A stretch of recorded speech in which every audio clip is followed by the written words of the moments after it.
Either patayin ninyo ako o papatayin ko kayo. Putang hina, huminto kayo dyan, bitse kayo.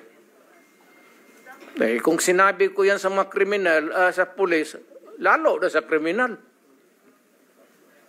Pero yung mga pulis na nag-kidnap, sumali sa hold-up, mga tao nila, pinatay ko talaga. Alam nila yan. Ibibigay nila yung pangalan kung tanungin mo. All you have to do is to place them under oath.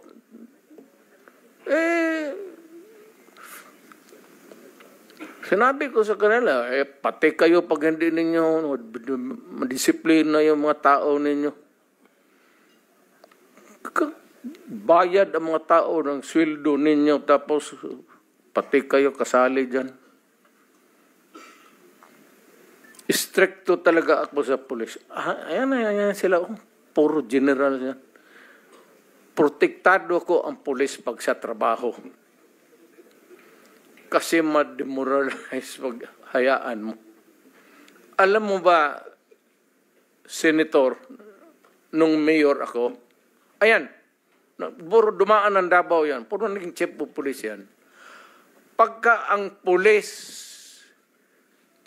nagkaroon ng kaso, yung araw na yon na ma-file yung kaso against the police, putang ina, yung sweldo niya, hinto na yan. Wala ng pagkain na dumadating doon sa pati yung mga anak. Hinto pati yung edukasyon ng bata. Kaya pinoprotektahan ko sila. Ito puro generals. Pero alam nila, sila mismo pinoprotektahan ko. Dumaan ng kaso yan. Pero yung mga pulis na gago, I will take advantage of the presence of the former president and then ask now the police generals present this afternoon. Narinig niyo yung sinabi ni Presidente? Generals Danao and Coy, do you confirm what the President said? Na kung involved ang police ninyo sa krimen, siya mismo ang pinapatay daw niya. So do you confirm such a statement? Alam nila yan.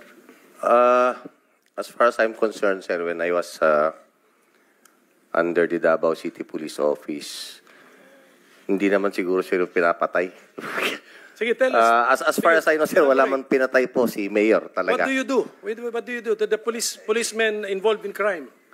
Policeman is involved in crime, sir. That Yes, is okay. the scenario.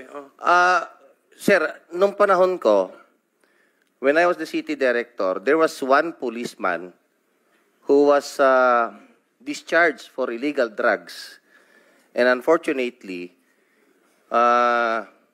hindi ko na lang po i-mention yung pangalan kung sino yung congressman na nilapitan at na-reinstate po sa serbisyo, in short. Okay, he was already discharged from illegal drugs. Wala pang 1 year, sir. Walang ginawa kundi magmaoy, mamaril, at binabaril niya, sir, yung kanyang misis, binabattle indok niya yan. Okay? So, in short, sir, yung taong yun, kinausap ko. Kasi sabi ko, kababalik mo lang, baka pwede namang maglaylo ka. Okay? So, ang nangyari, sir, naglaylo siguro ng 3 linggo. Ganon uli, sir. So, binaril na ng binaril yung misis niya. And accordingly, sabi mismo ng misis niya, sir, kaya po laging nagwawala na naman itong mister ko dahil bumalik uli sa droga. So, in short, sir, pinatay namin. Ganon lang, sir. Anong circumstances? Meaning, pinatay ninyo, paano? Sir, lumaban, sir, Pulis, may sariling baril, sir. Binabaril nga niya yung misis niya, kami pa. Napatay niyo sa bahay niya? Yes, sir. Inoperate namin talaga, yes, sir. Inoperate namin, sir. Nakalimutan ko lang yung apelyido. Pero that was when I was the city director. I think it was 2014. Anong month po? I am familiar with the... Sige, sir. Can you supply the details, Mr. President? Yes, lumaban, sir. Yung anong petsa, so that yung mga gusto mag-research further sa insidente, anong petsa, anong pangalan ng tao? and I cannot, it would be impossible to remember that. I have to go back home and... General dig Danao, into month it. and year para lang because this happened in Davao City, pero anong month and year para Yes, sir. Hindi ko lang, sir, maalala yung ano, pero I was the city director, sir, eh. Pero that was from...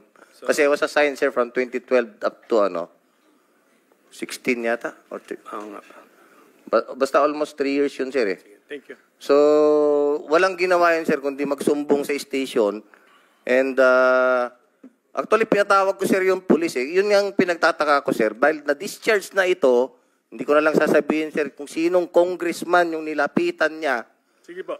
And nakabalik, sir, sa serbisyo. So, yun ang nakakasakit, sir, sa atin. Dahil dinischarge ka na nga for illegal drugs and yet nakabalik ka uli.